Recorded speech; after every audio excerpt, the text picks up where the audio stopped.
시대의 대세의 화두가 무엇입니까? AI죠, AI.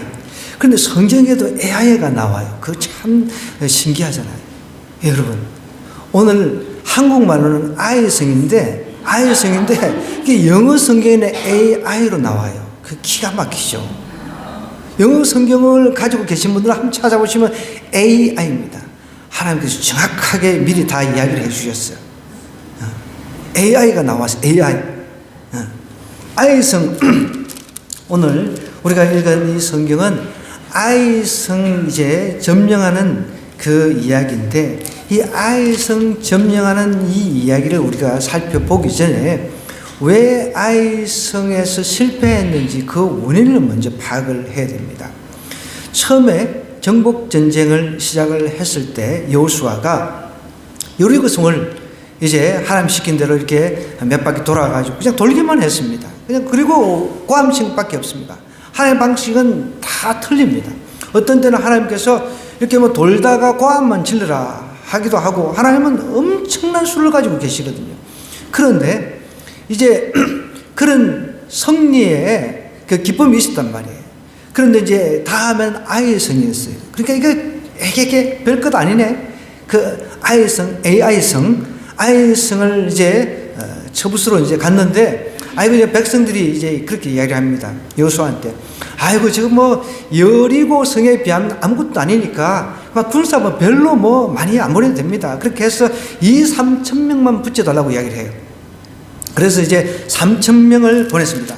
여기 보면 우리 7장으로 한번 넘어가 볼게요. 7장 2절부터 이렇게 쭉 보면 이렇게 쭉 1절부터 이렇게 아간의 범죄가 나와요. 그래서 어쨌든 아간이라고 하는 사람이 여리고를 이제 무너뜨리면서 이제 좀 착복한 게 있었어요. 저 뭐 외투하고 옷도 뭐 그리고 뭐 금 이런 것들 아주 욕심이 물욕이 생겨가지고 짱 박아 놓은 거죠. 그것이 일반 백성은 아무도 몰랐단 말이에요. 하나님은 아십니다. 우리가 속이는 것 하나님 다 아신다는 거예요. 사람은 속일 수가 있어요. 여러분, 사기꾼이 사기칠 때 정말 똑같잖아요. 저희 큰아들도 사기를 당했거든요. 저도 사기를 당해봤어요. 사기를 당해보면은 이제 정말 똑같아요. 사람들이. 정말 가짜하고 진짜하고 구분이 안 될 정도로. 그러니까 백성들은 다 몰랐단 말이에요. 그런데 하나님은 알고 계셨어요. 그래서 그것 때문에 이제 2,000~3,000명만 해도 일반 백성들 모르니까, 여호수아도 몰랐으니까, 이 2,000~3,000명, 그 여리고성에 비하면 아이성은 아무것도 아니니까 얼마든지 이거 그냥 한순에 끝나겠다 그런 생각으로 2,000~3,000명만 보내달라고 해가지고 3,000명이 이렇게 올라갑니다. 이게 사절에 보면 백성 중 3,000명쯤 거리로 올라갔다가 어떻게 됐어요? 패배를 하게 된 거죠. 그때 도대체 이게 무슨 일입니까? 하나님을 의지해서 전쟁을 치르는데 왜 이런 일이 일어났습니까? 하면서 여호수아가 정말 죄를 뒤집어쓰고 하나님의 언약궤 앞에서 대성통곡을 하는 거예요. 원인이 무엇인지 고민하고 있는 거죠. 그런 가운데 하나님께서 나타나셔가지고 죄 때문에 그렇다. 한 사람의 죄가 전체의 죄로, 이제 집단적인 죄로 하나님을 보시는 거죠. 이 공동체의 죄라고 하는 것은 전체 죄입니다. 그래서 한 사람이 범죄했을 때 우린 전체가 통회하고 자복해야 될 필요가 있다는 것이죠. 그래서 이제 그 죄 문제를 해결을 했어요. 백성들 중에 한 사람 한 사람 나오게 해가지고 제비를 뽑아가지고 아간이 뽑혀가지고 아간을 갖다가 악을 골짜기에 데리고 와서 다 돌로 쳐서 죽여버렸습니다. 그리고 난 뒤에 이제 하나님께서 여호수아에게 이렇게 이야기를 하는 거예요. 8장 1절의 이야기입니다. 여호와께서 여호수아에게 이르시되 두려워하지 말라, 놀라지 말라, 군사를 다 거느리고 일어나 아이로 올라가라. 보라, 내가 아이 왕과 그의 백성과 그의 성읍과 그의 땅을 다 내 손에 넘겨주었으니, 하나님께서는 죄 문제를 해결하면 이제 실패해서 다시금 성공으로 이제 바꿔주겠다라고 말씀하시는 거예요. 그러니까 우리가 어떤 실패 성공으로 나아가기 위해서는 내가 내 안에 그 원인, 그것을 정확하게 파악을 하지 않으면 안 된다는 거예요. 세상 사람도 경영학을 할 때 실패를 분석을 합니다. 실패를 네 가지로 이렇게 분석하는 법이 있어요. 저도 경영을 한 6개월 공부를 해봤거든요. 그러니까 이 여러 가지 그 분석법이 있는데, 근데 우리는 그것보다도 우리 예수님을 믿는 사람들은 내 안에 죄가 없는가를 먼저 볼 줄 알아야 된다는 거죠. 아이성이라고 하는 성은 여리고 성에 비하면 아무것도 아니었어요. 근데 해발 한 800m 정도 높은 위치에 있었죠. 이렇게 올라가서 정복을 해야 되는 상황이니까 어떤 면에서는 올라가서 정복을 해야 될 이스라엘 사람 입장에서는 조금 불리한 적이 있습니다. 여러분 싸움을 할 때 좀 키가 큰 사람하고 적은 사람하고는 아무래도 차이가 나잖아요. 근데 해발 한 800m 돌을 던져도 밑에서 돌을 던지는 것하고 위에서 돌을 던지는 것하고 이거는 천지 차이인 거죠. 그러니까 아이성의 위치가 해발 한 800m에 있었다는 것입니다. 그것을 우리가 좀 생각하면서 이 아이성을 어떻게 이제 점령했는지 한번 살펴볼 필요가 있습니다. 오늘 본문에 보면은 여호와께서 여호수아에게 이렇게 이야기를 하고 있습니다. 두려워하지 말라라고 이야기를 하고 있어요. 여러분 아마 여호수아는 아이성 한 20-30명 자국 백성들이 죽었단 말이에요. 그걸 통해서 굉장히 두려움을 가지고 있었습니다. 그러니까 두려워하고 있을 때 하나님께서 두려워하지 말라라고 이야기를 하고 있다는 것이죠. 하나님은 우리에게 두려움을 주시는 분이 아니세요. 하나님은 우리에게 주신 사랑의 마음, 능력의 마음, 그 어떤 절제의 마음 이런 것을 주시는 분이시지 우리에게 막 두렵고 떨려가지고 막 그런 마음을 주시는 분이 아니라는 거예요. 두려움 이면에는 사단이 지금 역사하고 있다는 것이죠. 그래서 우리 마음속에 뭔가 불필요한 두려움이 찾아올 때는 다시 한번 내 자신을 돌이켜보면서 이 두려움의 원인이 무엇인가를 한번 파악할 필요가 있다는 것이죠. 그러면 하나님께서 우리에게 주시는 마음이 두렵고 떨리는 마음이 아니라 정말 사랑의 마음, 능력의 마음, 절제의 마음 이런 것들을 우리에게 다시 이제 채워주시면서 앞으로 나갈 수 있는 힘, 다시 일어설 수 있는 힘을 주신다는 거예요. 보면 오늘 말씀해 보면 두려워하지 말라, 놀라지 말라, 군사를 다 거느리고 일어나 아이로 올라가라. 다시금 이제 올라가라라고 지시를 하세요. 내가 아이 왕과 그 백성과 그의 성읍과 그의 땅을 다 내 손에 어떻게 했다고 넘겨주었다. 이거는 이미 완료됐다는 거예요. 이미 전쟁을 치르기 전에 하나님께서 완료됐다라고 이야기를 하고 있는 거예요. 그러니까 과거에 숨겨뒀던 그 죄 문제를 이제 깨끗이 해결하고 난 뒤에 철저하게 죄를 제거하고 난 뒤에 이제 하나님 앞에 섰을 때 하나님께서 뭐라고 이야기를 하시냐면 그 전쟁 이미 니네들이 이겼다. 이미 이긴 전쟁이라는 거예요. 여러분 우리는 하나님을 믿는 사람들은 어떤 문제를 바라볼 때 믿음의 눈으로 바라보고 나가야 되는 거예요. 그래서 여호수아 우리 노래도 있대요. 여호수아 뭐 이렇게 앞으로 뭐 그런 거 있잖아요. 그죠? 여호수아는 정말 어떻게 보면은 우리가 세상적인 그런 측면에서 볼 때는 어떻게 이 아이성을 공략을 해서 아이성을 무너뜨릴 때 애들도 죽였어요. 여러분 아이들도 죽였습니다. 갓난아기들도 죽였습니다. 그러면 세상적인 측면에서 보면 어떻게 저렇게 잔인할 수 있어 라고 이야기할 수 있겠죠. 그러나 그거는 지극히 세상적인 관점에서 바라보는 거죠. 하나님께서 바라보실 때는 죄덩어리인 거예요. 죄덩어리입니다. 죄덩어리이기 때문에 하나님은 그 죄를 제거하지 않으면 나중에 그 죄의 오염이 될 거라는 것을 정확하게 알고 있습니다. 하나님의 백성들이 죄의 오염이 되는 거예요. 여러분 우리가 그 청년의 때에 많은 유혹을 받는다 그러잖아요.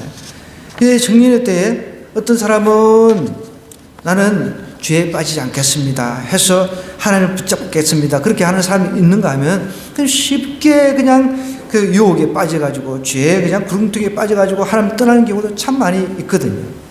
그것을 죄라고 생각하지 않는 거죠. 그러니까 만약에 이 상태에서 그냥 내버려 두고 그냥 타협하고 잘 살아라 이렇게 하나님께서 했더라면 만약에 어떻게 됐겠어요? 그렇게 되면은 섞여가지고 이방 풍습하고 이미 이 여리고부터 시작해서 아주 중요한 그 성읍 도시에는 이방 풍습에 쩔어 있었습니다. 그 이방 풍습에 쩔어 있다 보니까 쉽게 넘어가는 거죠. 그래서 우리는 내가 작은 죄하고도 타협하지 않겠다, 이런 좀 다짐이 필요한 거죠. 요셉처럼 어떤 성적인 유혹에도 내가 부르치고 그런 다짐이 필요하다는 것이죠. 유혹이라고 하는 것은 온 도처에 있거든요.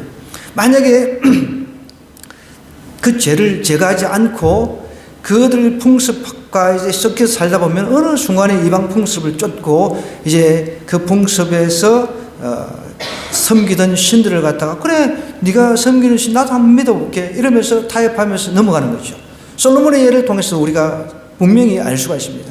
솔로몬이 처음에는 그 치세 초기에는 그러니까 어떤 면에서 절반은 굉장히 철저했습니다. 하나님 중심, 오직 하나님, 그런 가운데 살았잖아요. 그런데 이제 정치적인 측면에서 이제 타협을 하기 시작한 거죠. 이제 정치적인 또 경제적인 측면, 이런 것들 여러 가지 이제 정치, 경제 이런 것들을 다 타협하면서 외국에서 여자들을 데리고 와가지고 이제 우리 사이좋게 지냅시다, 사돈관계 맺고 하면서 그러면서 어떻게 됐어요? 결국은 그걸로 인해 가지고 나라가 두 쪽이 나고 망해버렸습니다. 그래서 우리는 죄라고 하는 것을 아유 가볍게 생각해서는 절대 안 된다는 거예요. 하나님께서 아간의 범죄를 제거를 다 하고 이제 새롭게 시작할 수 있도록 이제 두려워하지 말라. 내가 이 전쟁에서 이미 성립케 해 주었다라고 선포를 하고 있는 것입니다. 또 보십시오. 2절에 보면 너는 여리고와 그 왕에게 행한 것 같이 아이와 그 왕에게 행하되 오직 거기서 탈취할 물건과 가축은 스스로 가지라. 너는 아이 성 뒤에 복병을 둘지니라 하시니 하면서 여리고하고 아이 성하고 이제 그 성을 정복을 할 때 다른 잣대를 이제 하나님께서 가지고 이야기를 하십니다. 여리고 성에서는 가지면 안 돼요. 탈취물을 가지면 안 됐다는 거예요. 하나님께서 가지지 말라 그러면 안 가져야 되는데 이게 가지고 싶은 거예요. 그런데 아이 성에는 하나님께서 이렇게 이야기를 하십니다. 오직 거기서 탈취할 물건과 가축은 스스로 가지라는 거예요. 어떤 때는 이제 어떻게 보면은 전쟁에 승리해서 탈취할 물건을 하나님께서 스스로 가지게끔 하신다는 거예요. 하나님께서 가지라고 할 때는 가지면 되는 거예요. 하나님께서 가지지 말라 그러면 안 가지면 되는 거죠. 근데 우리는 너무 단순한 거예요. 이 전쟁은 어떻게 보면 하나님께서 하시는 거예요. 인간 입장에서는 순종만 하면 되는 거예요. 전쟁은 하나님께서 속해 있다라고 이야기를 하잖아요. 사무엘 그서를 보면은 다윗이 고백하는 게 전쟁은 하나님께 속해 있다는 거죠. 물론 우리는 지금 세상 전쟁을 가지고 하나님께 속해 있다. 물론 그것도 맞습니다. 그러나 세상 사람들끼리 하는 그 전쟁보다는 우리 영적인 전쟁도 있는 것이죠.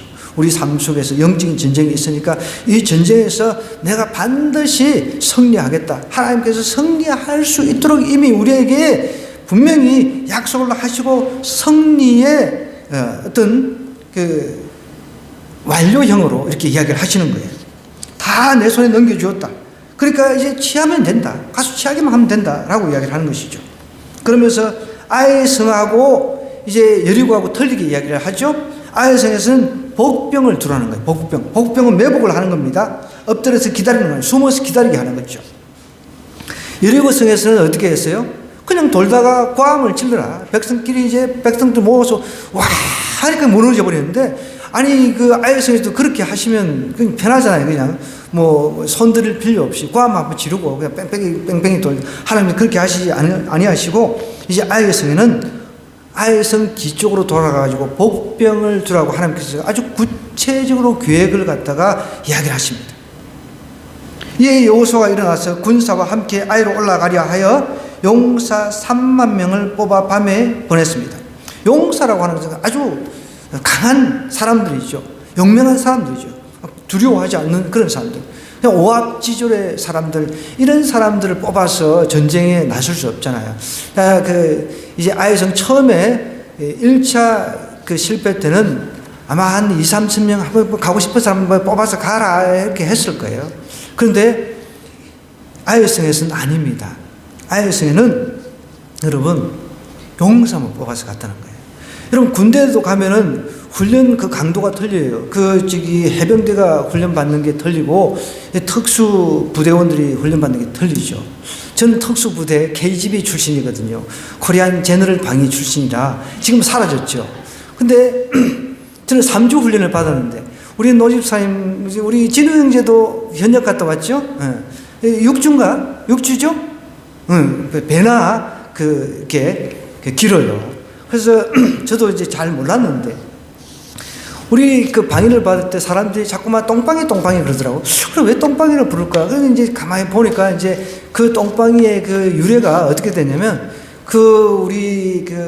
우리는 53사단에서 이제 훈련을 받는데, 그 53사단에서 이제 방위 훈련 받던 애가 탈영을 한 거예요. 탈영을 했는데 숨을 데가 없어가지고 화장실, 여러분, 옛날 화장실은 푸세식이에요. 그 밑에 이렇게 구덩이 같은 게 큰 게 있어요.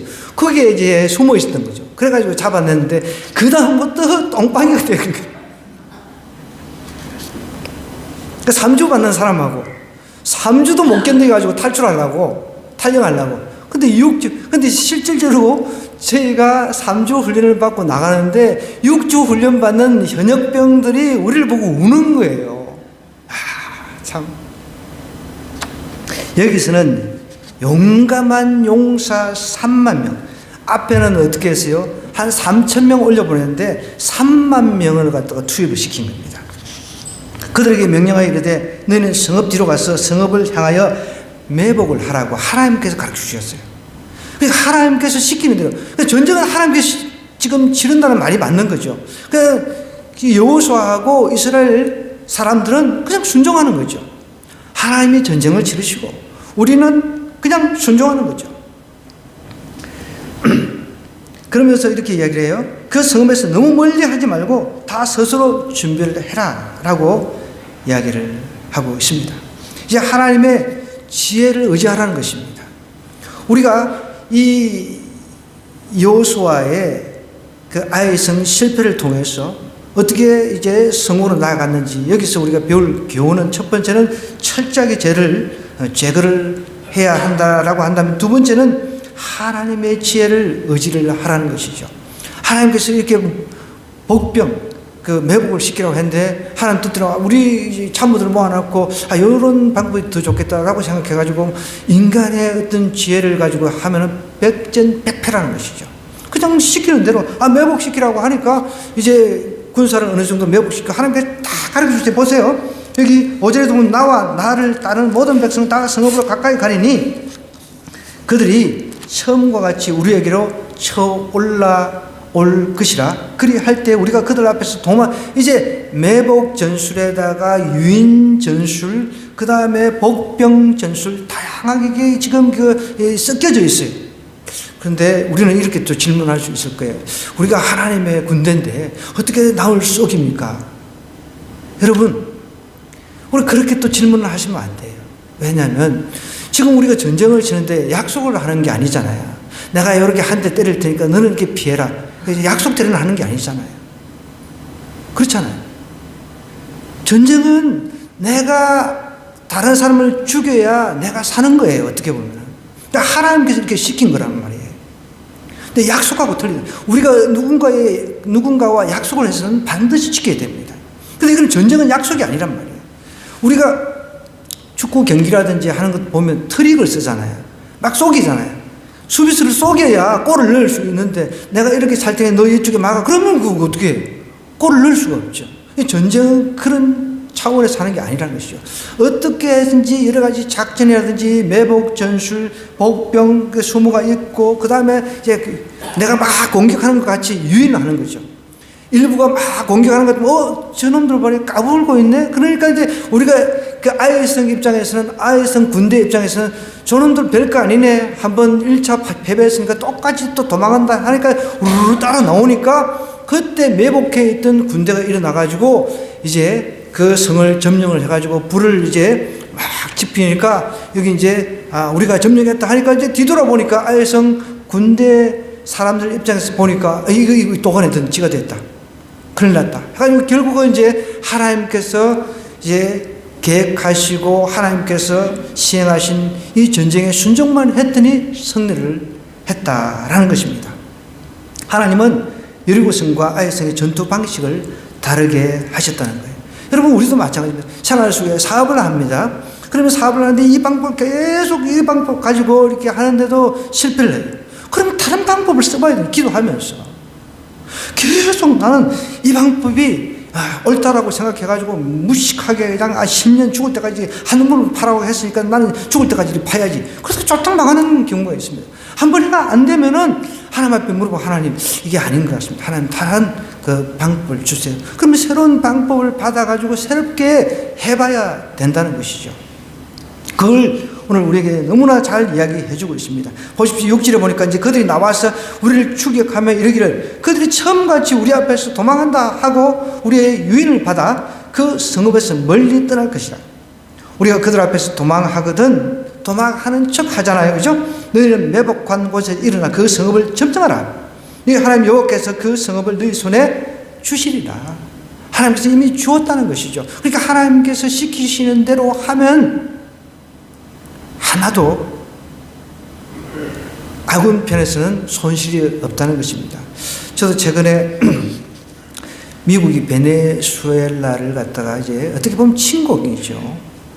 지난번에도 제가 말씀드렸지만 우리나라보다 9배나 큰 나라예요. 저도 참 충격받았습니다. 근데 미국 측에서는 사상자가 한 명도 없었다는 것입니다. 몇 명은 이제 그 작전 과정에 다친 것은 있는데 죽은 사람은 한 명도 없다는 것이죠. 그게 이제 어떤 무기가 써있었는지, 그는 이제 여전히 이제 뭐 논란이 되고 있기는 한데, 아주 어떻게 보면 강화할, 지금 세상에서 드러내놓지 않고 있는 비밀스럽게 만든 그런 무기들도 분명히 썼을 것입니다. 그러니까 대단한 거죠. 물론 남의 나라, 주권이 있는 남의 나라를 침공했다는 것에 대해서는 비난받은 부분도 있지만은, 어쨌든 저는 저 나라를 보면서 한 그 거대한, 지금은 어떻게 보면은 최고의 강대국입니다. 그럼 우리가 인정할 건 인정해야 된다는 것이죠. 그래서 우리가 예를 들어서 우리가 동맹을 맺는다 하더라도 제일 싸움 잘하는 사람하고 동맹을 맺어야지, 별로 깨갱하는 사람하고 우리가 동맹을 맺으면 안 되는 거죠. 러시아도 있고, 여러분 보십시오. 중국도 있는데 그쪽도 다 자기들 이권을 가지고 이렇게 베네수엘라하고 석유 공급받으라고 했단 말이에요. 그런데 그 사람들도 나름대로, 저도 외국 선교를 많이 다녀봤기 때문에 중국이 1대1로라고 하는 그 도로를 뚫어가지고 그 물자들을 다 중국으로 이렇게 빼가려고 하는 그런 것들을 제가 많이 보았거든요. 그런데도 보십시오. 저 미국이 그 우리나라 9배나 되는 그곳에서 대통령을 잡아오잖아. 대단하다는 거죠. 근데 저는 딱 한 가지만 생각합니다.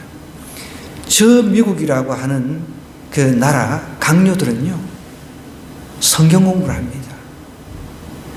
저 미국이라고 하는 나라는요, 대통령과 강요들이 성경 공부를 하면서 어떻게 하면 하나님의 뜻을 정치를 통해서 실현할까 생각을 한다는 거죠. 그게 차이라는 것입니다. 여러분 보십시오. 어떤 면에서는 경찰 국가 행동을 하는데 불만이 있을 수가 있어요. 저도 예전에 저희 사촌 형님이 미군 장교 출신이거든요. 그래서 굉장히 한번 제가 심하게 토론을 좀 했는데 기분 나빴던 적이 있었어요. 미국은 어떻게 보면 경찰 국가이기 때문에 핵을 가질 수 있다는 거죠. 아니, 우리도 핵을 가질 수 있다. 내가 이야기했더니 안 된대. 왜 안 되냐고. 아니, 잘못 설 수 있지 않냐. 그러면서 막 안 된다고 이야기해요. 아니, 우리도 핵을 가져야 된다.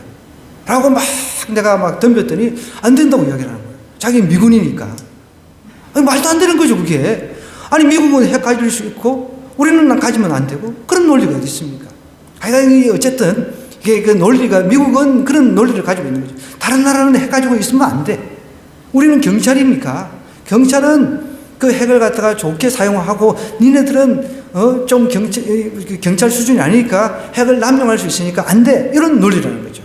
어쨌든 제가 여기서 여호수아의 말씀을 가지고 여러분에게 말씀드리고자 하는 것은, 여러분 하나님의 지혜가 필요하다는 것이죠. 우리는 다른 것보다 하나님의 지혜를 의지해야 된다는 것입니다. 하나님은 매복하라, 기다려라, 신호를 따라 움직이라 라고 이야기를 하고 있습니다. 근데 우리는 삶 속에서 어떤 일을 저지를 때 하나님의 신호가 떨어지지 않고 내가 움직일 때가 있습니다. 그러니까 실패를 한다는 거예요. 하나님께서는 기다려라 신호를 주신단 말이에요. 지금 이 전쟁에서도 하나도 어긋나면은 이게 모든 게 어긋나 버린 거예요. 매복하고 어떻게 기다리라, 신호를 따라 움직이라, 그렇게 지시를 분명하게 내렸습니다. 이번에 이제 여호수아와 백성들의 판단이 아니라 하나님의 전략에 따라 움직이는 거예요. 1차 전투에서는 백성들의 판단에 따라 움직였어요. 여러분, 우리는 우리의 판단 이것을 믿어서는 안 된다는 거예요. 모든 사람은 다 실수를 할 수 있습니다. 그래서 이것을 우리가 어떤 것을 갖다가 내가 헤쳐나갈 때 또 삼겹줄로 검사를 해보고 이게 정말 하나님께로부터 온 그런 메시지인가, 그것을 다시 재확인하고 또 확인하는 작업이 필요하다는 거예요. 그래서 3-3번을 우리가 보통 한국 사람들 잘 하잖아요. 3-3번을 하나만 물어야 되는 거예요.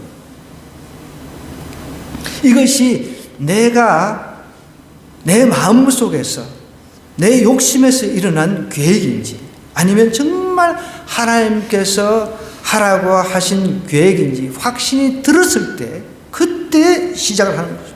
안 그러면 그 신호가 나올 때까지 기다리라는 거죠. 하나님 반드시 사인을 주신다는 것입니다. 하나님의 뜻은 동일하지만 항상 같은 방법으로 어떤 문제를 해결해 가시진 않잖아요. 그렇죠? 과거의 성공 방식에 집착을 하면은 또 실패할 수가 있다는 것입니다. 자, 오늘 적용을 한번 해보겠습니다. 지금 나의 문제를 내 경험으로만 해결하려고 하고 있지는 않은지. 여러분, 경험 중요해요. 저는 살아오면서 많은 경험을 했습니다. 그래서 우리 아이들한테 제일 중요한 건 어른들의 경험담 꼭 들어야 된다. 어른들의 경험, 그거 절대로 무시하지 말고. 왜냐하면 인생을 이제 살아온 경륜이 있으니까. 그러나 그 경험이 꼭 전부는 또 아니라는 것입니다. 그러니까 그 경험이 전부가 아니기 때문에 우리는 노년에도 하나님의 계획대로 따르는 그런 훈련이 필요합니다. 내 생각, 내 경륜, 내 계획만 가지고 덤벼들었다가는 실패하기 딱 쉽다는 것입니다. 하나님이라면 이 순간에 어떻게 하실까? 그것을 먼저 되뇌이고 또 묻고 하는 습관이 필요하다는 것입니다. 8절 9절 마지막으로 한번 보겠습니다. 너희가 이 성읍을 취하거든 그것을 불살라 여호와의 말씀대로 행하라. 그러나 내가 너희에게 명령하였느니라. 그들을 보내면 그들이 매복할 곳으로 가서 아이 서쪽 베델과 아이 사이에 매복하였고 여호수아는 그 밤 백성 가운데서 자투라 하면서 성읍을 불태워 버리라 그랬습니다. 너무 어떻게 보면 잔인할 수가 있죠. 그러나 하나님은 제가 서두에도 말씀드렸지만 죄를 깨끗하게 제거하기를 원하셨다는 것입니다. 여러분, 소돔과 고모라가 왜 멸망을 했습니까? 왜 멸망을 했습니까? 그 죄악이 하늘에까지 상달이 됐다는 거예요. 사람들이 그냥 천사가 방문을 했을 때 어떻게 해요? 천사하고 성관계, 그 동성애를 하려고 했다는 것이죠. 동성애 판을 쳤어요. 근데 보십시오. 요즘 또 어떻게 됩니까? 사람들이 이제 점점점 세속과 물결이 이제 들어와 가지고 동성애는 죄가 아니야. 동성애는 문화야. 이제 그러면서 법을 이제 합법적으로 이제 통과시키려고 그렇게 하고 있는 거죠. 근데 이렇게 제가 동성애는 죄입니다라고 이야기하면 이제 앞으로 잡혀가는 그런 시대가 될 수 있는 거죠. 그러니까 점점 타협하고 하나님 뜻하고는 이제 점점 멀어지게 하면서 내 생각, 내 경험, 내 계획, 이제 사람들하고 합의해가지고 우리 이거는 이렇게 합시다. 이건 뭐 죄입니까? 죄가 아닙니다. 이제 그러면은 예수 믿는 사람은 아닌데 우리 기준은 분명한데 하나님의 그 기준이 그런 죄라고 했는데 그러면 이제 다수가 만약에 소리를 높이면 그쪽이 이기는 거죠. 설령 그렇다 할지라도 여러분 최종 승리는 하나님께서 지고 계신다는 거예요. 우리는 그대로 따라가면 되는 거예요. 우리는 그대로 따라가면 된다는 거예요. 어렵지만 그대로 따라가는 것, 내 생각을 내려놓고 내 경험을 내려놓고 하나님 뜻대로 가면은 반드시 하나님께서 원하시는 길대로 하나님께서 이끌어 가신다는 거예요. 보십시오. 여러분, 우리 성경에 많은 예가 있잖아요. 요셉도 꿈을 해석을 해줘가지고, 어떻게 했어요? 이 사람이 이제 그 비서실장으로 회복되면 나 좀 이제 내가 여기 억울하게 지금 옥살이 하고 있으니 나 좀 꺼내주세요. 이렇게 부탁을 했는데 어떻게 했어요? 2년을 잊어버렸어요. 2년 동안 잊어버렸어요. 그런데 딱 2년 뒤에 생각이 난 거예요. 하나님께서는 작업하고 계시니 2년을 기다린 거예요. 하나님께서 2년을 딱 기다려가지고 딱 그때 만약에 2년 전에 만약에 나왔다면 요셉이 총리가 됐겠습니까? 바로 하나님께서는 총리로 직행시키려고 2년을 더 준비시킨 거예요. 거기서 오늘 하나님께서는 우리에게 실패는 끝이 아니라는 것을 말씀하고 있습니다. 실패는 하나님과 관계에서 나의 죄를 찾아보는 점검의 기회라는 것입니다. 실패는 하나님의 죄를 다시 붙드는 출발점이라는 것이죠. 아이성의 실패를 했기 때문에 하나님 앞에 언약궤 앞에 서서 머리에 죄를 뒤집어 쓰고 하나님 도대체 이게 뭔 일입니까? 그러니까 하나님께서 가르쳐 주신 거죠. 죄 때문에 그렇다 해서 이제 하나님께서 시키는 방법으로 제비 뽑아가지고 아간을 이제 정리를 하고 이제 하나님께서 다른 방법으로 복병부터 시작해서 기다리고 유인하고 하는 방법을 가르쳐 주셔서 아이성에서 승리할 수 있도록 만들어 주셨습니다. 실패해서 성공으로 가는 길은 철저하게 죄를 회개하는 것입니다. 또 하나님을 의지하는 것입니다. 우리 삶 속에서도 실패, 각자의 삶 속에 실패들이 있을 것입니다. 그럴 때 먼저 어떻게 해야 된다고? 하나님 언약궤 앞으로 나아가서 하나님 앞에 나아가서 하나님 원인이 무엇입니까? 가르쳐주세요. 알게 해주세요. 그러면 하나님은 영이시기 때문에 우리가 묻고 하면 하나님께서 꿈이라든지 환상을 통해서 또 주변 믿는 사람들을 통해서 또 성경을 통해서 다양한 방법으로 말씀을 해주신다는 거예요. 정확하게 말씀을 해주십니다. 저도 제 실패의 원인을 과거에 돌아보면요, 정말 대학원에 합격을 하고 있어도 대학 졸업이 안 돼가지고 한 학기가 늦어졌어요. 근데 정확하게 하나님께서 보여주셨어요. 나의 죄를 보여주셨어요. 한 문제가 틀려가지고 졸업이 안 돼가지고 제가 얼마나 고통스러운지 몰라요. 그래서 정리를 했습니다. 깨끗하게 죄를 정리를 하고 다시 하나님이 또 꿈을 보여주시는데 정확하게 또 한 문제를 통해가지고 합격이 되는 것을 정확하게 꿈을 통해서 보여주셨어요. 너무너무 막 제가 기절 촉발한 줄 알았어요. 여러분, 실패해서 성공으로 가는 길은 다른 길이 없습니다. 내 안에 있는 그 죄를 갖다가 보고 그것을 깨끗하게 정리를 하고 이제 가면서 하나님 앞에 지혜를 구하는 것입니다. 하나님께서 어떤 때는 좀 기다려라, 복병을 두라, 매복을 해라, 이런 다양한 계획을 가지고 우리에게 지시하실 때가 있다는 것이죠. 똑같은 방법으로 말씀하시지 않으신다는 거예요. 꿈을 통해서 말씀하시기도, 환상을 통해서 말씀하시기도 하고, 기도 중에 어떤 마음이 확 와닿을 때도 있고, 어떤 때는 이 성경을 읽는데 그거에 성경이 나한테 확 와닿을 수도 있고, 다양한 방법으로 하나님은 이야기를 하신다는 거예요. 그래서 하나님을 우리가 제한해서는 안 된다는 것이죠. 오늘 이 말씀으로 우리가 가슴판에 새겨서 실패해서 성공으로 나아가는 한 주가 되기를 주님으로 간절히 부탁드립니다.